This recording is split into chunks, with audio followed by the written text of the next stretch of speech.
What's up, guys? YGO Strats. We got some new cards coming out. Like I said, there's so goddamn many being revealed. It's nuts. And actually, we got a new look at the TCG exclusive archetype being released in the Clash of Rebellion set. We got the first peek at one of their support cards that'll be released in Clash of Rebellions come August. So let's get right into it. This new archetype looks like it's going to be a psychic one. We've only got 3 cards revealed from it so far. I haven't read their effects yet, but looks pretty cool. Ninja helmet going on there. It is a level 7 psychic monster. Name is PSYFrame Lord Zeta. I do like that Psychic's getting an archetype. They don't really have one. I mean, Ritual Beasts are psychic, but they haven't had like a... I mean, they were released way back when Stardust Dragon was released in like 2008-ish or something. So I'm excited to see them getting some more support, some more love. I'd love for Konami to bring out another worm archetype other than Yang Zing. But we'll see. Let's get right into this card, though. 1 tuner and 1 or more non-tuners. Generic, I do like it. Let's see its effect. Once per turn, during either player's turn, you can target 1 special summoned face-up attack position monster your opponent controls. Banish both this card and that monster until your next standby phase. If this card is in your graveyard, you can target 1 other PSYFrame card in your graveyard, return this card to the extra deck, and if you do, add that target to your hand. So, I do like this. During either player's turn, 1 special summon face-up attack position monster your opponent controls. Banish both of them until the next standby phase. It does wonders against Exceed monsters. Just because when they come back, they're gonna not have any materials, so forget that nonsense. Banishing's nice because, yeah, they come back, but, you know, graveyard effects won't quite happen right away when you get rid of it, so when you do, they don't get to, you know, a Shadow won't get the fusion card back, and Dante won't grab anything from the grave. That sort of nonsense, it's not going to happen. And then just banishing is always good. 2500 attack is solid, level 7, and it's generic. And actually, its effect is generic, which is nice too, because it kind of lets you get more stuff from the level 7 Synchro Toolbox. Level 7 Toolbox isn't bad, but I mean the level 8 is generally just better, or at least in my opinion, so I'm glad to see level 7 getting a bit more love. And then the fact that it can recycle for PSYFrame cards is great too. You can put it back in the extra deck, which lets you use it again, and then you can add a card from your grave to your hand. That's fantastic. It recycles both it and another card. I really like that. That looks super cool. Let's see what else we got. We got a level 1 tuner, and actually that looks like the helmet that he's wearing. That's cool. What is your effect? PSYFrame Gear Alpha is the name. Level 1 Psychic Tuner. Effect 500 attack, 0 defense. Cannot be normal summoned or set. Okay. Must be special summoned by a card effect and cannot be special summoned by other ways. When your opponent normal or special summons a monster when you control none, you can special summon both this card from your hand and 1 PSYFrame Diver from your hand, deck, or grave. But banish both of them during your next end phase, and if you summon both, add 1 PSYFrame card from your deck to your hand except PSYFrame Gear Alpha. That's kinda nuts. What is PSYFrame Diver? Is that our third? PSYFrame Diver is a level 6, 2500 attack, 0 defense vanilla beat stick. Really, he looks ugly as hell. But that effect is kinda nuts. It just specials it from anywhere, hand, deck, or grave.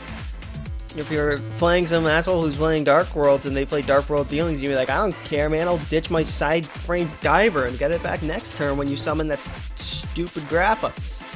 But I really like that, so it can special summon itself when your opponent normals or special summon something and you have no monsters. So if they go first and they play a monster, you can be like, okay, I'm going to special summon this, and then boom, you pull out PSYFrame Diver at the same time from anywhere that you have it, hand, deck, or grave. Obviously deck is better, or later in game graveyard works.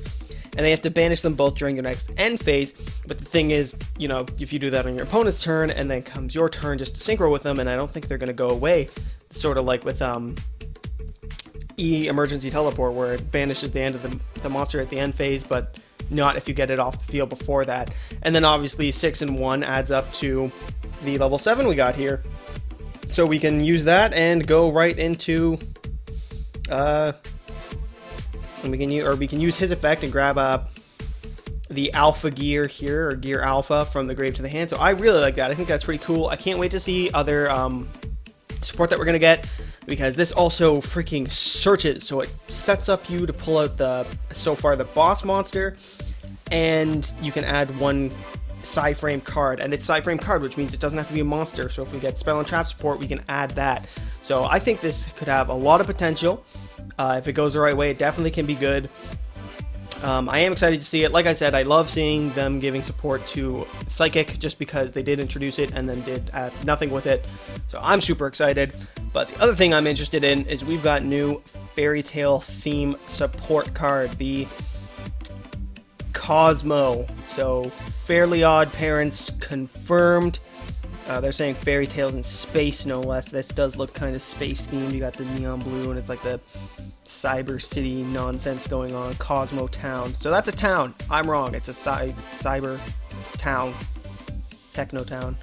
Anyway, Kozmo Town. Field spell. Once per turn, you can target one of your banished Kozmo monsters. Return it to the hand, and if you do, lose life points equal to its original level times 300. Once per turn, you can reveal any number of Kozmo monsters in your hand and shuffle them into the deck, then draw cards equal to the number of cards you shuffled into the deck. If this card in the field zone is destroyed by a card effect, you can add one Kozmo card from your deck to your hand. That looks good. My gut's saying this is a good card. It's got that magical mallet effect, so I can pick any number of Kozmo monsters in my hand, put them in the deck, shuffle up, and redraw. So it's like, hey, I got, this card I want, and, it doesn't work. But if they get a card like, the PSYFrame Diver, it's just like, I don't need it in my hand, I'm going to put it right back in the deck and redraw. Hopefully I won't get it, I get something better to go off Wombo Combo. Things to really note about this card, it says target one of your banished Kozmo monsters, return it to hand, and if you do, lose life points equal to its original level times 300. So obviously the deck's going to revolve around banishing in some way, which reminds me of Ritual Beasts are the big banishing ones, and I guess, different dimension decks. Or, it could be a Nightmare, and it could be like E-Drags, but I'm going to hope it's more like Ritual Beasts, where it's competitive but relatively tame. Definitely manipulating the banish zone sounds interesting to me. Original level, I don't know if that's being, just cuz, or if they're going to have some kind of level manipulation. I mean, we know nothing about this deck other than the fact that it's Kozmo Town. And so, I mean, other than the fact that I really want there to be a card, like Kozmo Wanda, just for Fairly Odd Parents' sake, we know nothing. I mean, we don't even know if it's going to be an Exceed deck or a Synchro deck. Kind of hoping Synchro deck, just because, well, they're pushing a shit ton of Synchro, but, it never hurts to have more Synchro stuff. And the last TCG exclusive was Exceed deck, or stayed an Exceed deck, because Dante's so much better than Virgil. But, yeah, this looks really interesting, and the fact that when it's destroyed, you can get any Kozmo card, so you can... It doesn't have a limitation either, so when this card in the field zone is destroyed by card effect, you can add one Kozmo Town from your deck to your hand, right like that. So it can literally replace itself with a copy of itself if it turns out to be good as I kind of hope it is. It's got reshuffling, reload your hand. It's a magical mallet without cost. That's what I'm thinking of. And magical mallets without going minus. That's good. And it replaces itself, so I don't know. This looks like it could be great. I got good hopes for this. Noble Knights were fine, but not what we wanted them to be. Burning Abyss were, holy shit, better than we expected them to be. So Kozmo Town can literally be, worse than Noble Knights or better than Burning Abyss. There's no telling with TCG exclusive archetypes, apparently. UA wasn't bad, but kind of bricky, so I mean, that could be another reality of it. That could be why they did this. It's just because UA is a bit bricky. That'd be funny. But in all reality, we don't know anything. I'm super hyped for it. So let me know what you guys think. New Kozmo cards. Actually, basically, do you think that they're going to be, super good? Do you like the sounds of it, just based off going off Kozmo banishing stuff and the fact that you got your own magical mallet? And then, how about that new Synchro support, that new Psychic PSYFrame, Gear Alpha, and Diver? All that fun stuff, that Psychics are getting a new archetype for themselves. Let me know what you guys think in the comment section. Don't forget to like and subscribe, and we'll catch you next time on YGO Strats.